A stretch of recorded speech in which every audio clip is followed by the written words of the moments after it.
So let us wait for 1 more minute.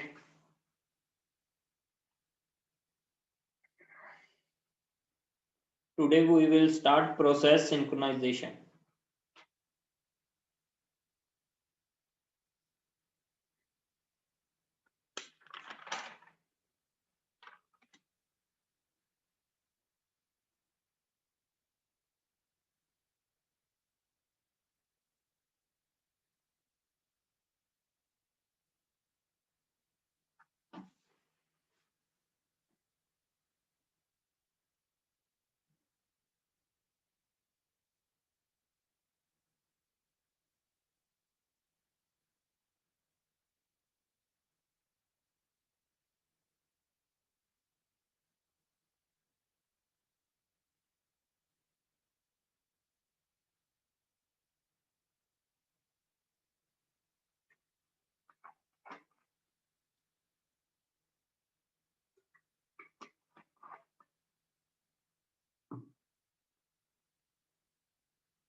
So let us start the lecture. I think time is also up.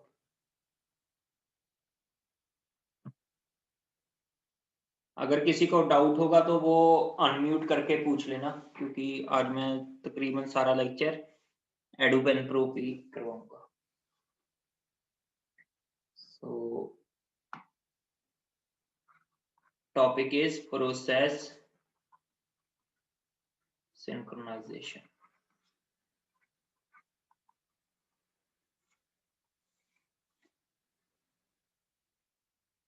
Why we need process synchronization?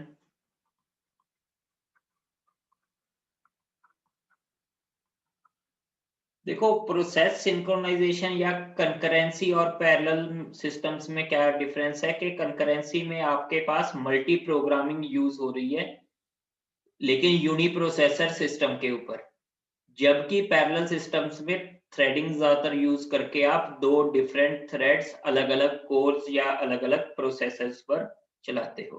तो process synchronization की कहां पर requirement होगी? जहां पर आपके shared variables और shared resources होंगे. शेयर्ड वेरिएबल्स या शेयर्ड रिसोर्सेज होंगे, वहां पर आपके पास प्रोसेस सिंक्रोनाइजेशन की रिक्वायरमेंट होगी. तो अब इसकी एग्जांपल क्या है? Let us suppose there are two processes P1 and P2. ठीक है, अब ये P1 और P2 में बिल्कुल सेम कोड है. मैं वो लिख देता हूं. ये P1 का कोड लिख रहा हूं मैं. एक शेयर्ड वेरिएबल है A एंड उसी का कोड दोनों में सेम है.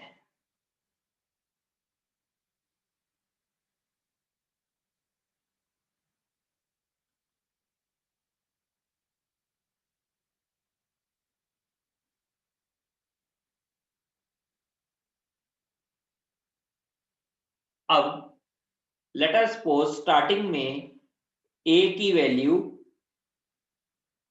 10 थी आपके पास. तो अगर आपका प्रोग्राम ऐसे चला कि P1 पूरा एग्जीक्यूट हुआ फिर P2 एग्जीक्यूट हुआ, तो आपके पास A की वैल्यू कितनी आएगी? यहां पर शेयर्ड वेरिएबल है A is shared variable.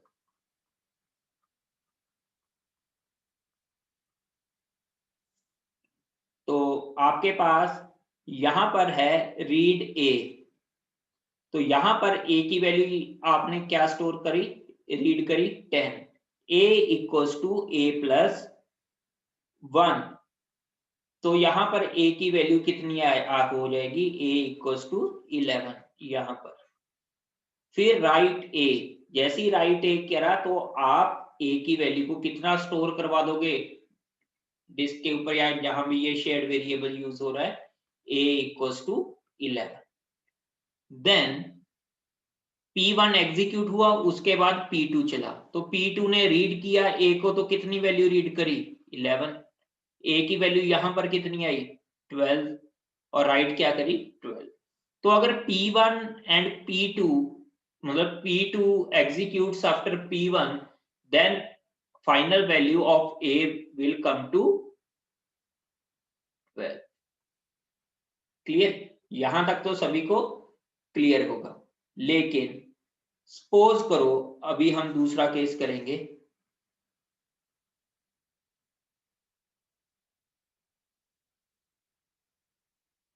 Suppose करो यहां पर रीड ए करने के बाद प्रोसेस ने क्या किया, कॉन्टेक्स्ट स्विच। प्रोसेस ने क्या कर लिया, कॉन्टेक्स्ट स्विच। क्लियर? मतलब रीड ए किया, उसके बाद सॉरी आप राइट ए के बाद कर लो, sorry A equals to A plus, ठीक है, यहां पर इसने कॉन्टेक्स्ट स्विच कर लिया रीड ए के बाद, तो यहां पर ए की वैल्यू ये भी कितनी रीड करेगा 10। तो a equals to A plus 1 11, right A 11। फिर इसके बाद ये प्रोसेस टर्मिनेट हुआ, यहां पर आया, तो इस प्रोसेस ने a की वैल्यू क्या रीड करी हुई थी 10। a equals to A plus 1, ये क्या करेगा 11, राइट ए इक्वल्स टू 11। तो जिसमें कॉन्टेक्स्ट स्विच ऐसे हुआ तब final value of a has become 11। तो यहां तक पहले किसी को कोई डाउट हो, अनम्यूट करके पूछ सकते हैं। Any doubt? No doubt? ठीक है, तो a इक्वल्स टू 11 है, तो यहां पर a इक्वल्स टू 12 है। Order of execution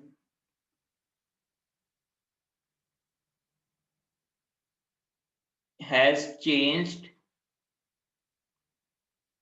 the final result. पिछले केस में क्या फाइनल रिजल्ट था, a की वैल्यू 12, इस केस में क्या है 11। तो इस तरह की जो कंडीशन होगी उसको हम बोलेंगे रेस कंडीशन।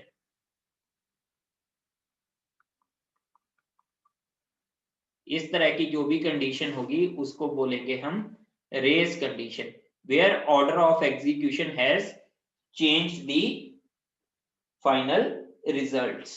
तो यहां तक किसी को डाउट होगी? Any doubts?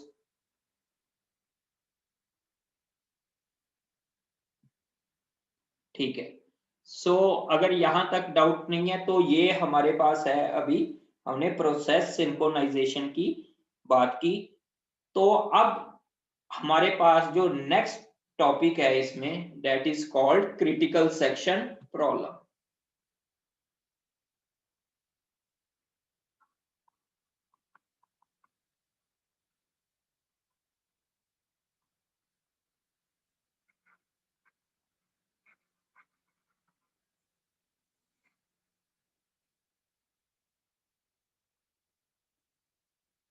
ठीक है, यहां तक जो हमारे पास है क्रिटिकल सेक्शन प्रॉब्लम है। तो यहां पर आपने क्या किया, आपके पास हर कोई ना कोई कोड लेटर सपोज ऐसे है, यहां पर उसके पास प्राइवेट रिसोर्सेज होंगे या प्राइवेट रिसोर्सेज या प्राइवेट वेरिएबल्स, उसके बाद उसके पास कुछ शेयर्ड रिसोर्सेज होंगे।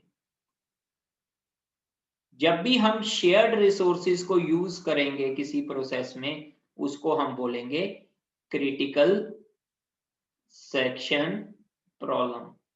क्योंकि जैसे पिछले केस में देखा कि ए वेरिएबल को जैसे ही हम यूज कर रहे थे और कॉन्टेक्स्ट स्विच हुआ, तो आपके पास रेस कंडीशन अकर हुई। तो अब वो रेस कंडीशन को हमने यहां पर बेसिकली अवॉइड करना है। उसी जो मैकेनिज्म को हम बेसिकली प्रोसेस सिंक्रोनाइजेशन बोलेंगे, कि क्रिटिकल सेक्शन में एट ए टाइम एक ही प्रोसेस उसको एग्जीक्यूट करे। तो इसको हमें देखना पड़ेगा कि ये कैसे अब अचीव होगी और क्रिटिकल सेक्शन प्रॉब्लम क्या है। अब जो भी इसके सॉल्यूशन होंगे उसको हम 3 क्राइटेरिया के बेस पर, on the basis of 3 criteria we will जज देम। ठीक है, तो क्रिटिकल सेक्शन प्रॉब्लम में किसी को समझने में किसी को कोई डाउट हो कि जब भी शेयर्ड रिसोर्सेज की हम बात करेंगे, जो प्रोसेस शेयर्ड रिसोर्सेज को एक्सेस करने की कोशिश करेगा वो बेसिकली हमारे लिए एक क्रिटिकल सेक्शन की प्रॉब्लम बन जाएगी। यहां तक किसी को कोई डाउट हो?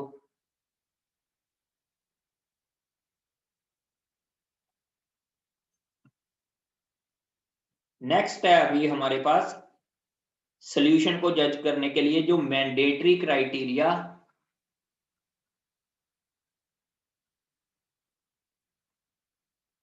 क्या है। 2 mandatory criteria, third one is optional. तो फर्स्ट मैंडेटरी क्राइटेरिया क्या है? Mutual exclusion.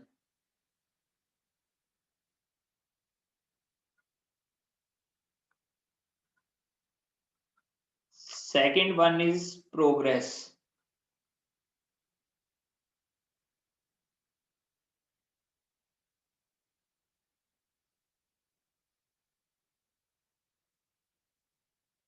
अब ये दोनों मैंडेटरी क्राइटेरिया हैं, ये वाले दोनों, ठीक है, ये दोनों मैंडेटरी क्राइटेरिया। थर्ड क्राइटेरिया क्या है? Bounded wait. ये क्या है? ऑप्शनल। अगर क्रिटिकल सेक्शन की प्रॉब्लम है उसको म्यूचुअल एक्सक्लूजन और प्रोग्रेस तो अचीव करना ही होगा। बाउंडेड वेट अगर अचीव हो जाए तो परफॉर्मेंस के लिए अच्छा है, वरना अगर ना भी हो तो कोई इशू नहीं है। अब वन बाय वन हमें म्यूचुअल एक्सक्लूजन, प्रोग्रेस और बाउंडेड वेट को समझना चाहिए। ठीक है, अब इसका मतलब क्या है म्यूचुअल एक्सक्लूजन का? Only one process can access the critical section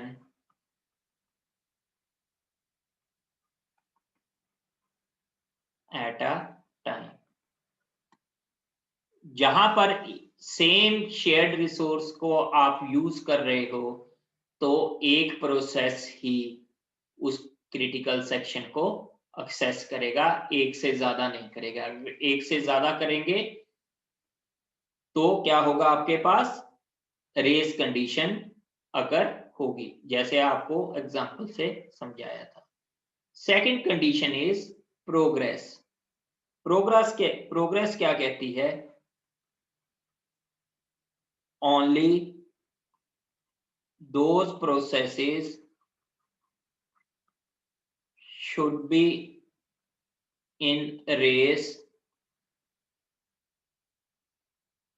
that only those processes should be in race to access critical section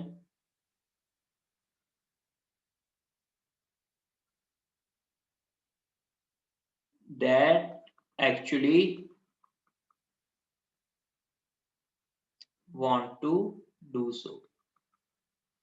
ऐसा नहीं होना चाहिए। लेट अस सपोज आपके पास P1, P2, P3 3 प्रोसेसेस हैं।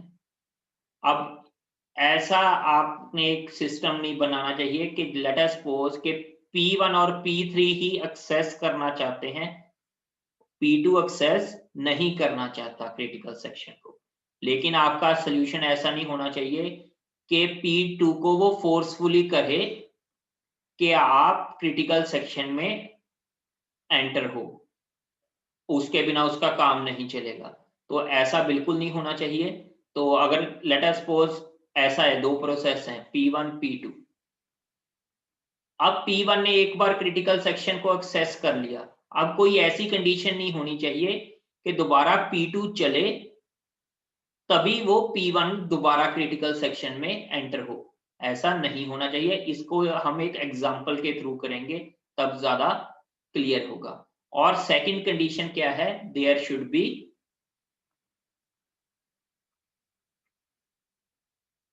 No deadlock, there should be no deadlock.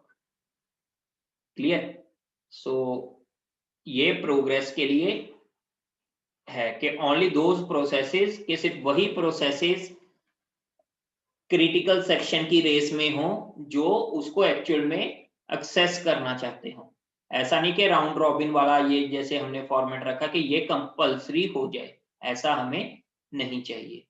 तो bounded wait क्या है कि कुछ टाइम की वेट के बाद आपको वेट एक प्रोसेस को एक बाउंडेशन में करनी चाहिए, ऐसे ना होना चाहिए कि वो इन्फिनाइटली वेट में चला जाए। क्लियर?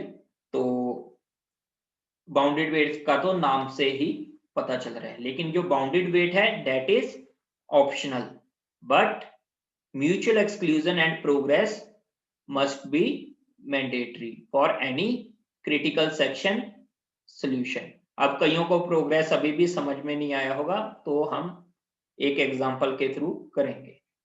ठीक है?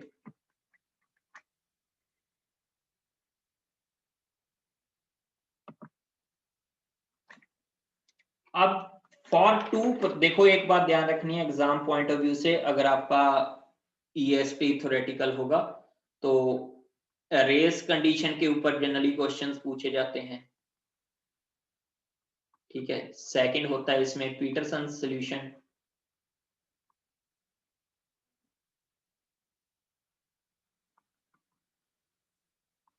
थर्ड है इसमें उसी पीटरसन सॉल्यूशन में ही एक आपके होते हैं वेट एंड सिग्नल, उसके ऊपर कोई, इसके ऊपर तो ऑब्जेक्टिव टाइप के क्वेश्चंस भी आ सकते हैं। फोर्थ है, कई बार आपसे कोड पूछा जाता है कि कोड नहीं, कई बार एक्सप्लेन पूछी जाती है कि क्लासिक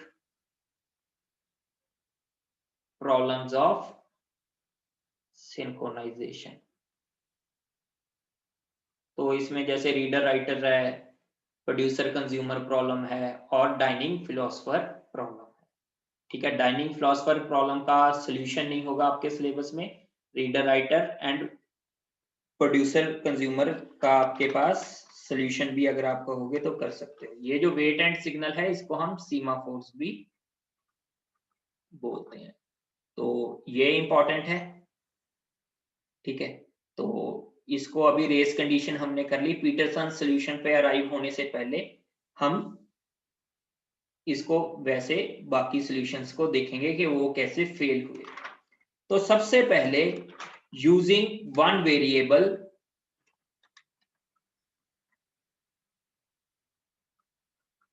फॉर टू प्रोसेसेस। अगर आपके पास दो प्रोसेसेस क्रिटिकल सेक्शन को के लिए हैं और आप उसका सॉल्यूशन बनाना चाहते हो, तो उसमें एक वेरिएबल को यूज करके तो वो कैसे होगा।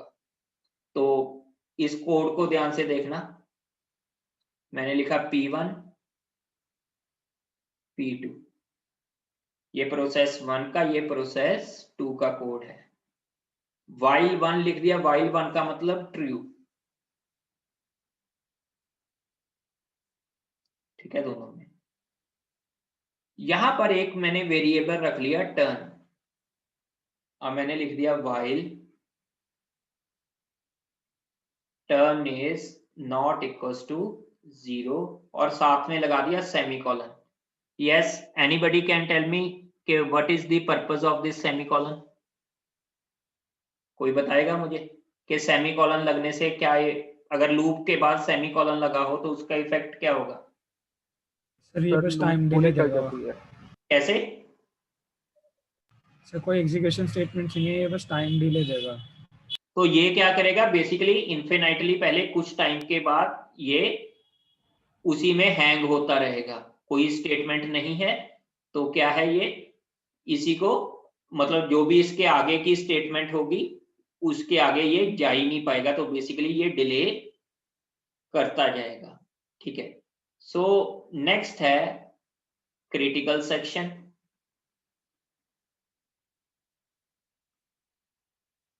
नेक्स्ट है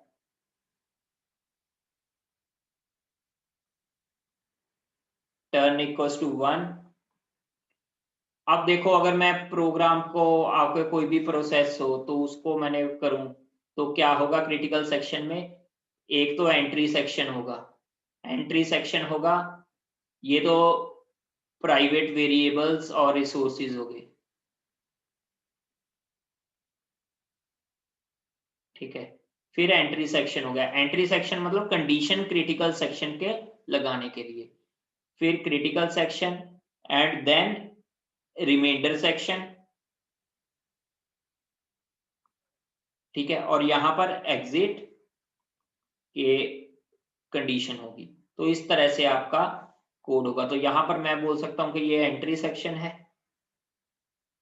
क्रिटिकल सेक्शन आ गया।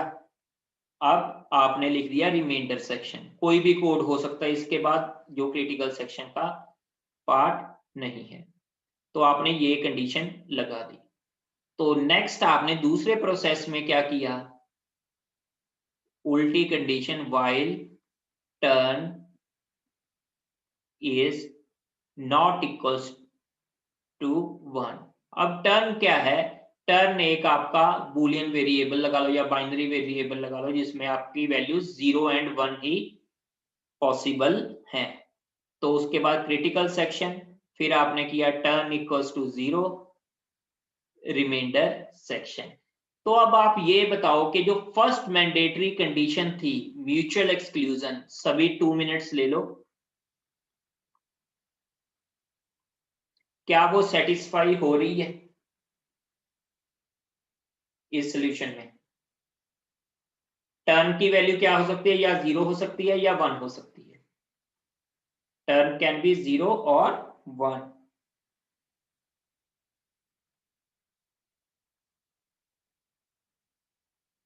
यस, तो आप 2 मिनट इस कोड को देखो, क्या ये म्यूचुअल एक्सक्लूजन कंडीशन आपकी सेटिस्फाई हो रही है या नहीं।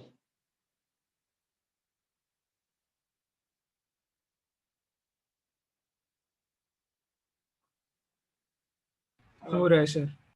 हो रहा है, ठीक है, म्यूचुअल एक्सक्लूजन होएगा। क्यों होएगा मैं अभी बताता हूं कि प्रॉब्लम कहां पे आती है, जब क्रिटिकल सेक्शन के बाद आपका क्या होता है, कॉन्टेक्स्ट स्विच। तो मान लो पहले टर्न की वैल्यू क्या थी, 0। फर्स्ट ऑफ ऑल टर्न की वैल्यू 0 थी, while turn is not equals to 0, ये कंडीशन तो फॉल्स होगी, तो मतलब ये क्रिटिकल सेक्शन में एंटर हो जाएगा। तो जैसे ही एंटर हुआ तो आपने कॉन्टेक्स्ट स्विच कर लिया, while, यहां भी ये सॉरी सेमीकोलन है, while turn is not equals to 1। क्या turn is not equals to 1 है, टर्न की वैल्यू क्या है, 0। Yes, it is not equals to 1, तो ये यहीं पर हैंग होता रहेगा, मतलब डिले इनफिनाइट लूप में फंसा हुआ रहेगा। तो मतलब ये क्रिटिकल सेक्शन को एक्सेस नहीं कर पाएगा, तो कुछ देर बाद ऑटोमेटिकली डिले के बाद कहां पर आ जाएगा, आपका कंट्रोल दोबारा P1 के पास आ जाएगा और यही इसको एक्सेस करता जाएगा। So mutual exclusion condition is satisfied. तो जिसको इसमें डाउट है तो वो पूछ सकता है क्वेश्चन। सर इसमें तो एक ही प्रोसेस की टर्न रहेगी, दूसरे की तो आएगी नहीं फिर। क्यों नहीं आएगी, क्यों नहीं आएगी भाई, एक टाइम पे एक ही करेगा ना। लेट अस सपोज P1 अभी एग्जीक्यूट हो रहा है, तो यहां पर टर्न की वैल्यू क्या कर दी, 1। तो जब ये वाला एग्जीक्यूट हो गया क्रिटिकल सेक्शन के बाद, तो उसके बाद इसने अगर कॉन्टेक्स्ट स्विच हुआ या प्रोसेस टर्मिनेट हुआ उसके बाद आया, तो यहां पर अब टर्न की वैल्यू क्या है, 1। while turn is not equals to 1, ये कंडीशन क्या होगी, false, so then P2 can enter in critical section। yes, doubt clear हो गया भाई जिसने पूछा था, क्या नहीं? yes, किसी को डाउट हो तो पूछो इसमें। सर ये प्रोसेसेस है या प्रोग्राम है डिफरेंट? आप देखो प्रोग्राम क्या होता है, program set of instructions, process a program in execution, ठीक है। तो ये बेसिकली दो प्रोसेसेस हैं जो मल्टी प्रोग्रामिंग में हैं और उनमें कॉन्टेक्स्ट स्विच हो सकता है, जैसे राउंड रॉबिन, प्रायोरिटी शेड्यूलिंग या उसमें। तो लेकिन जब वो क्रिटिकल सेक्शन को एक्सेस करने की कोशिश करेंगे तब एट ए टाइम सिर्फ एक ही प्रोसेस उस क्रिटिकल सेक्शन को एंटर करेगी। सर ऐसे डिफरेंट एन प्रोग्राम्स हो सकते हैं जो शेयर्ड रिसोर्सेज यूज कर रहे हो, हाँ तो बिल्कुल सही हर हो सकता प्रोग्राम में कंडीशन डालनी पड़ेंगी? नहीं, ये वाला सोल्यूशन है, it is valid for only 2 processes. ये मैं इसीलिए करवा रहा हूं क्योंकि अभी हम पीटरसन सोल्यूशन करेंगे जो कि 2 प्रोसेसेस के लिए ही वैलिड है, ठीक है। फिर n प्रोसेसेस के लिए जो वैलिड होगा दैट इज कॉल्ड सीमाफोर्स, वो अभी हम करेंगे, ठीक है। अभी उस तक पहुंचने दो अभी। और किसी को कोई डाउट हो? ये सिर्फ 2 प्रोसेसेस के लिए ही वैलिड है, वैलिड फॉर ओनली 2 प्रोसेसेस।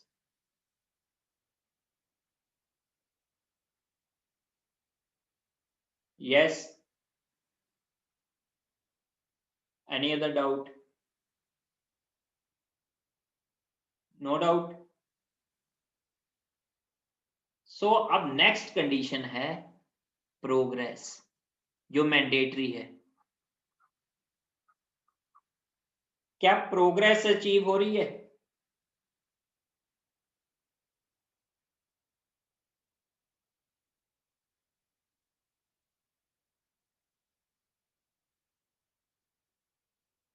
क्या प्रोग्रेस अचीव हो रही है?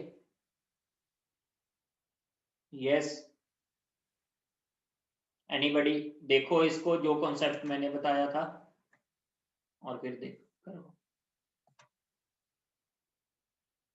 ध्यान से। प्रोग्रेस क्या है कि only those processes should be in race those actually wants to do so. मतलब जो प्रोसेस क्रिटिकल सेक्शन को उस टाइम पे एक्सेस करना चाहे सिर्फ वही प्रोसेस हो। तो इसमें क्या होगा, कंडीशन क्या है कि लेट अस सपोज P2 अभी एग्जीक्यूट नहीं करना चाहता क्रिटिकल सेक्शन में, मतलब सिर्फ P1 ही क्रिटिकल सेक्शन को एक्सेस करना चाहता है। तो जैसे ही P1 टर्मिनेट होगा, क्या दोबारा से P1 क्रिटिकल सेक्शन को एग्जीक्यूट करके एक्सेस कर सकता है? तो वो हमें देखना पड़ेगा। तो यहां पर हमने क्या किया, while turn is not equal to 0, पहले टर्न की वैल्यू 0 थी तो क्रिटिकल सेक्शन में एक्सेस हो गया, टर्न इक्वल टू 1। तो अब P2 एग्जीक्यूट नहीं होना चाहता, तो क्या P1 दोबारा एग्जीक्यूट हो सकता है? while turn is not equal to 0, जो कि फिर ट्रू बन जाएगी। तो मतलब प्रोग्रेस अचीव नहीं हुई। क्लियर? प्रोग्रेस अचीव क्यों नहीं हुई? अगर P1 एग्जीक्यूट हो गया, क्या दोबारा P1 ये वाला कोड चल गया, क्या दोबारा P1 का यही कोड दोबारा चल सकता था? नहीं, वो तो नहीं चलेगा। क्यों? क्योंकि जो टर्न है वो 0 और 1 में डील करता है और ऑल्टरनेटिव उसकी वैल्यू हमने turn equal to 1 remainder section से पहले कर दी थी, मतलब वैल्यू चेंज हो गई थी। दोबारा अगर वो उसको अचीव करने जाएंगे तो वो वाइल कंडीशन को सेटिस्फाई नहीं कर पाएगा। क्लियर है? ये प्रोग्रेस क्यों नहीं हुई? यस। Yes sir. अगर डाउट है तो बेटा पूछ लो।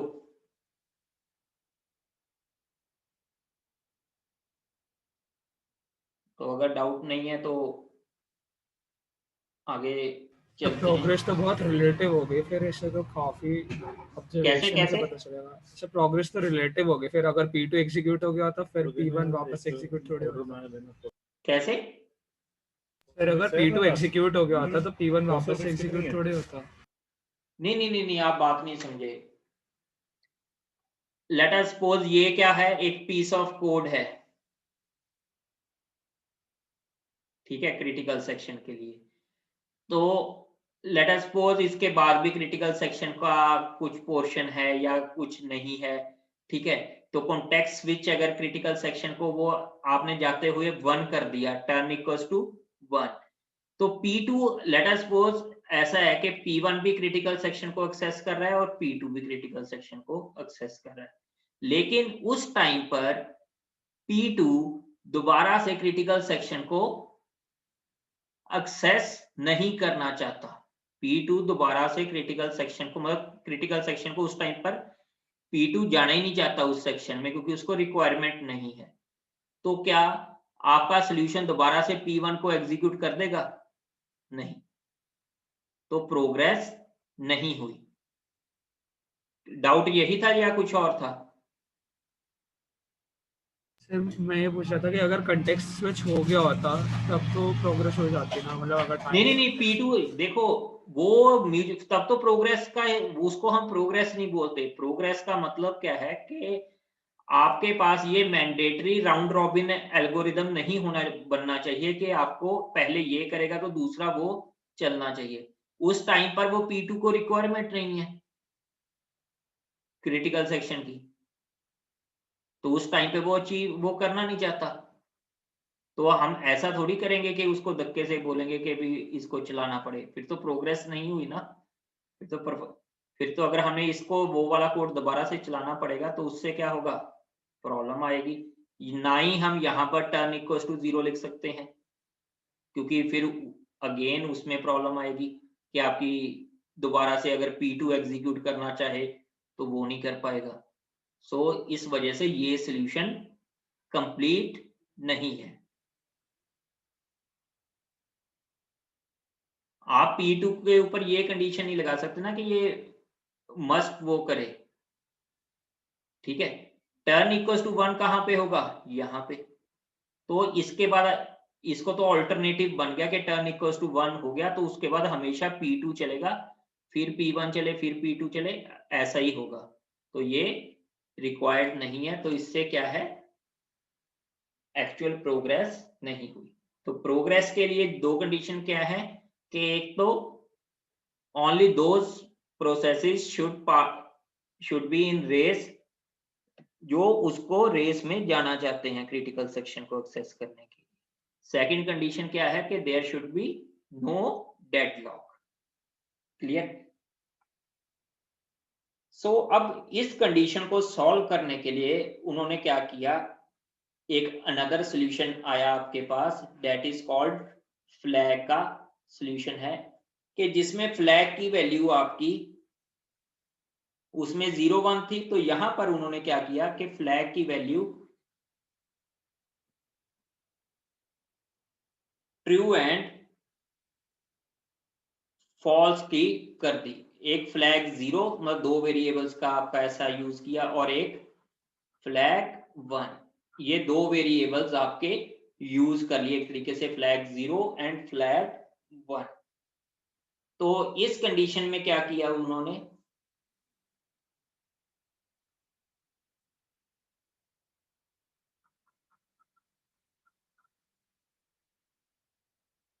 while true, ठीक है। तो अगेन इसमें उन्होंने क्या किया कि फ्लैग 0 इक्वल्स टू ट्रू, इसको फ्लैग 0 की वैल्यू भी क्या हो सकती है, या ट्रू या फॉल्स, इसकी वैल्यू भी क्या हो सकती है, या ट्रू या फॉल्स। तो देन इसके बाद क्या किया, अगेन कंडीशन लगाई कि while flag 1 equals to true, फिर क्रिटिकल सेक्शन और वापसी के टाइम पे flag 0 equals to false, then remainder section. यहां पर again flag 1 equals to true, while flag क्या लिख दिया, 0 equals to true and semicolon, then critical section flag 1 equals to false, then remainder section and then अब इस condition इस वाले programme में भी आपने सेम चीज बतानी है कि whether there is mutual exclusion and whether there is progress or not। इस सॉल्यूशन में देखो और बताओ मुझे। स्टार्टिंग वैल्यूज कुछ भी हो सकती हैं, ठीक है, फ्लैग 0 की भी और 1 की भी।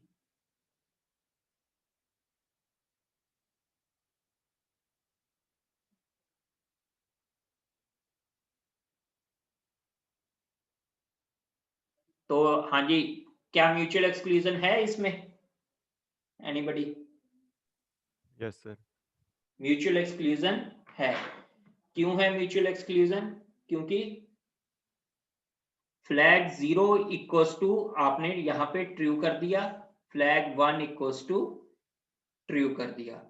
अब एट ए टाइम एक ही प्रोसेस आपका क्या होगा, क्रिटिकल सेक्शन को एक्सेस करना चाहिए। ये म्यूचुअल एक्सक्लूजन का फंडा है।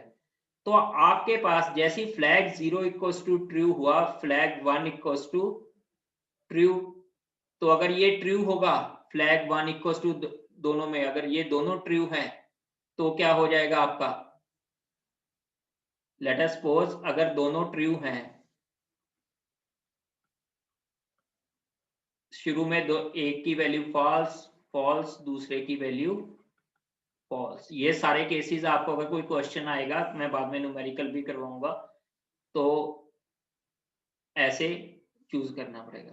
तो अगर ये ट्रू है, फ्लैग 0 इक्वल्स टू अगर ट्रू है, तो फ्लैग 1 इक्वल्स टू ट्रू है नहीं, यहां पर अभी क्या है, फॉल्स है, तो ये क्रिटिकल सेक्शन को एक्सेस करेगा। और अगर बाई चांस यहां से इसने क्या किया, कॉन्टेक्स्ट स्विच किया, यहां से इसने क्या किया, कॉन्टेक्स्ट स्विच किया, तो क्या होगा आपके पास, क्या ये वाला P2 क्रिटिकल सेक्शन को एक्सेस कर पाएगा?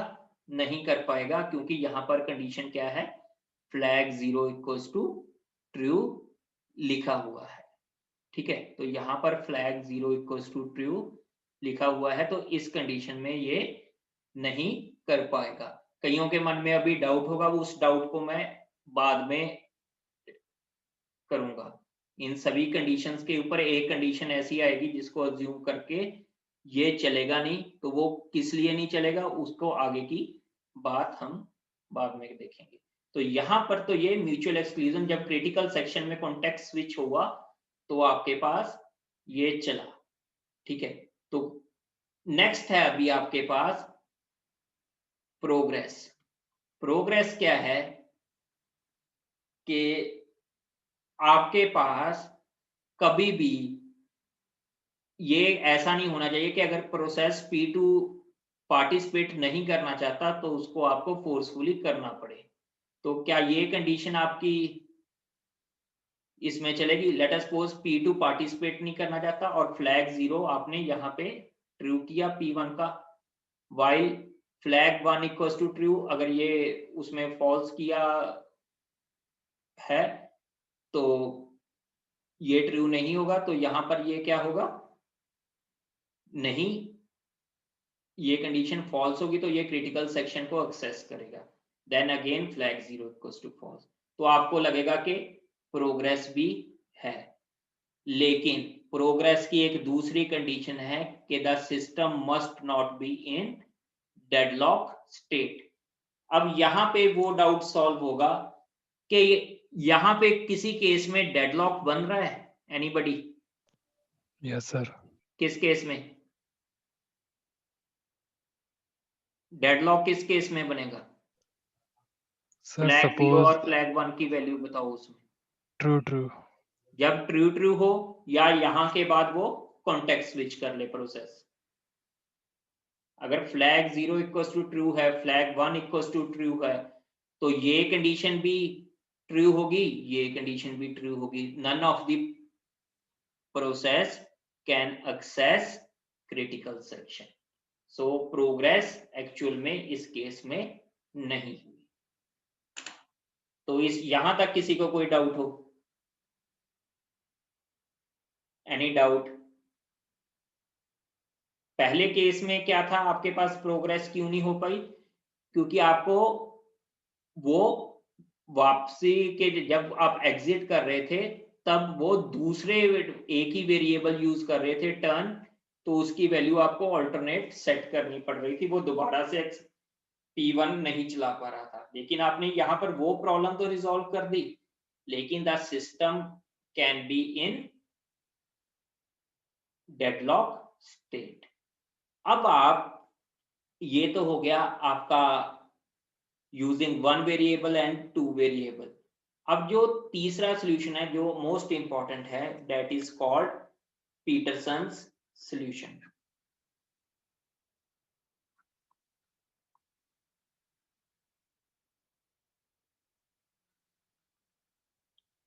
इसमें आपके टर्न और एंड फ्लैग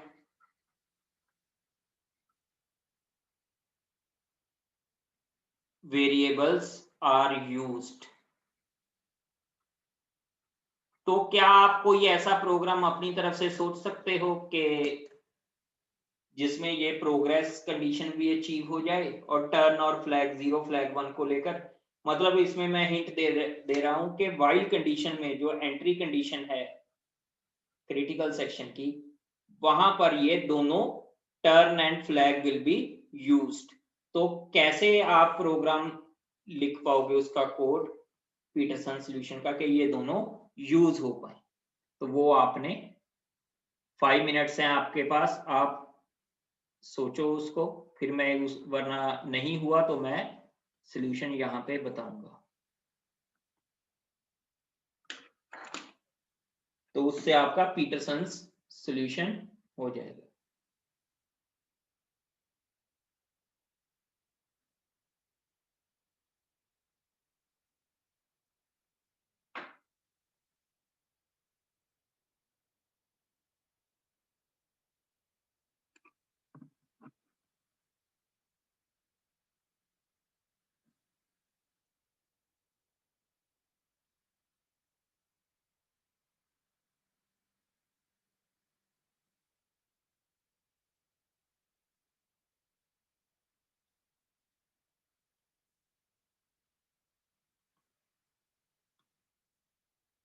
अब मेन बात है कि यहाँ पर आप क्या लिखोगे। मैं देखो इसका सॉल्यूशन लिख रहा हूं,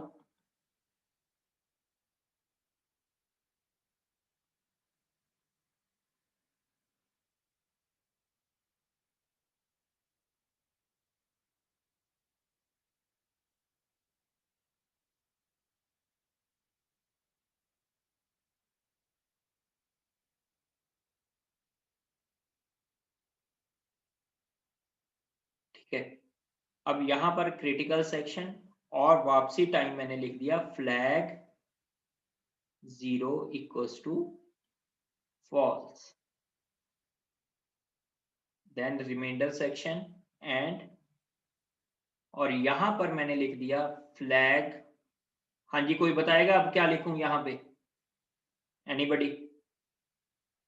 फ्लैग 1 इक्वल और कुछ और चीज, टर्न की वैल्यू क्या होनी चाहिए? Yes, 0 turn equals to 0। तो यहाँ पे turn equals to 0 and flag 0 equals to true, ठीक है। तो then critical section flag 1 equals to false, remainder section end. तो इस सॉल्यूशन को अभी आप एनालाइज करो जैसे मैंने अभी इसी लेक्चर में बताया है आपको। क्या आपके पास म्यूचुअल एक्सक्लूजन अचीव हुई या नहीं? देखो स्टार्टिंग में आपके पास 3 वेरिएबल्स हो गए, एक तरीके से आपके पास टर्न है, फ्लैग 0 है, फ्लैग 1 है। तो इसकी डिफरेंट कोई भी वैल्यू लोगे तो यहां पर आपके पास हर प्रोग्राम उसकी वैल्यू को अलग अलग से सेट कर रहा है। लेट अस सपोज जैसे पिछली बार का केस था, हमने टर्न इक्वल टू 0 लिया, जिस केस में हम अड़क रहे थे, ये केस ले लिया जब दोनों ट्रू हैं। तो फ्लैग 0 इक्वल टू ट्रू इसने कर दिया एंड टर्न इक्वल टू 1 इसने यहां पर कर दिया। अब यहां पर प्रॉब्लम क्या आ गई, इसने बोला कि turn equal to 1 and flag 1 is equal to true. क्या ये यहां पे ट्रू है? ये बिल्कुल ट्रू है, ठीक है। तो इट कैन नॉट अचीव, क्या नहीं कर सकता ये? यस, यहां पर ये क्या नहीं कर सकता? फ्लैग 0 की वैल्यू क्या है? True and turn equals to 1। तो अब ये क्या हो गया, इसको क्या ये वाली कंडीशन ट्रू है या फॉल्स है? टर्न की value 1, flag 1 equals to true. तो अगेन अगर ये यहां पर जाएगा, ठीक है, ये मैं प्रोग्रेस की बात कर रहा हूं, तो फ्लैग कॉन्टेक्स्ट स्विच किया, फ्लैग 1 इक्वल्स टू क्या हो गया? ट्रू। टर्न इक्वल्स टू क्या हो गया? 0। यहां पर मैंने क्या लिख दिया? Turn equals to 0। तो while turn equals to 0 and flag 0 equals to true, क्या ये कंडीशन क्या होगी? यस, ये कंडीशन क्या होगी? ये भी अगेन ट्रू है। क्या होगी? ट्रू ट्रू होगी ना ये कंडीशन भी। तो क्या यहाँ पे अब प्रोग्रेस होगी? फिर यहाँ पे डेडलॉक हो गया। डेडलॉक हो गया, ठीक है। तो अब आपका काम है, देखो नाउ टाइम इज 5-6, तो एक एक्स्ट्रा लेक्चर लेंगे हम फ्राइडे को, क्योंकि बड़ा आराम से करेंगे, ये टॉपिक समझने वाला है। आगे फाइल एंड प्रोटेक्शन है जो चैप्टर रह गए, वो थ्योरेटिकल है, वो तो आप वैसे भी कर लोगे। तो आपका जस्ट एक काम है, मुझे पता है अभी आप बिजी भी रहते हो, कि आपने पीटरसन सॉल्यूशन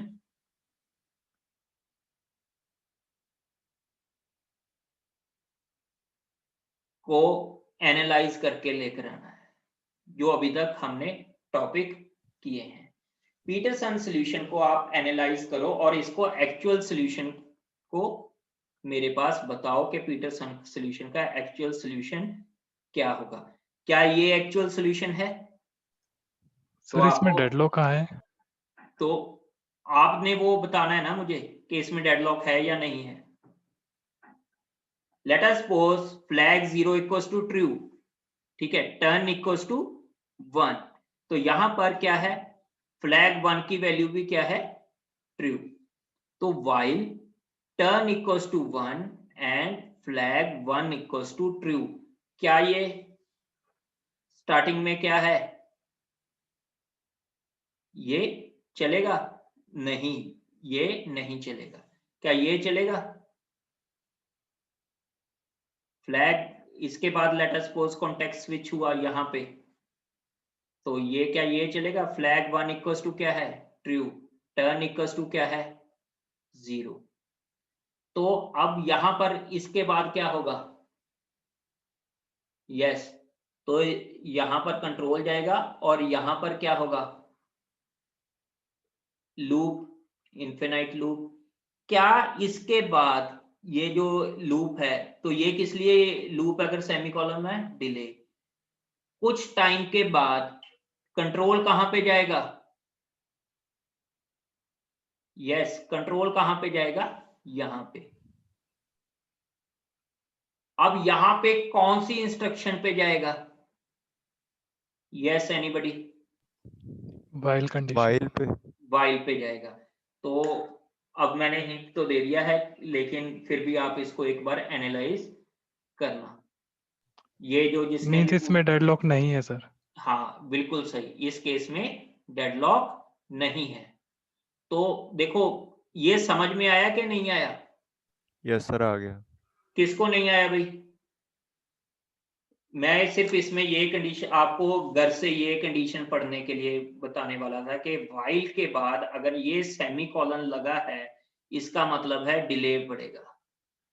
कुछ टाइम के बाद वो दोबारा से कंट्रोल यहाँ पर देगा। तो यहाँ पर कहाँ से देगा वो? इसी कंडीशन पे, ये कंडीशन अभी एग्जीक्यूट ही नहीं हुई थी आपकी, तो अगेन इस कंडीशन को सेटिस्फाई कर दिया।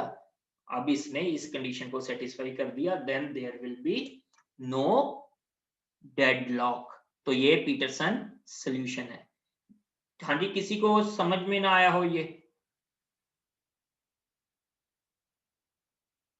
ये किसी को समझ में ना आया हो?